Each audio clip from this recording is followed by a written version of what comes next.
आप पहनाइए, आप अभय पांडे। आपको विजय चौहान जी को बहुत बहुत बधाई। आपने 100 मिलियन गाना दिया, ताली पर ताड़ी। ऐसे ही आप लोग आगे आपके इस उपलब्धि पे खुश होकर के पवन जी की तरफ से छोटा सा गिफ्ट है। आप पहनाइए, आप पहनाइए, आप पहनाएंगे तो बात दूसरा है।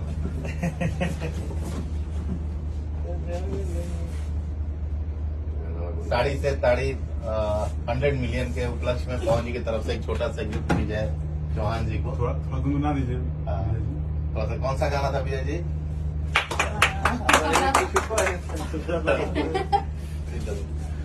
भैया के प्यार के आगे सोना चांदी कोनो कीमत नहीं के रखा। बिल्कुल।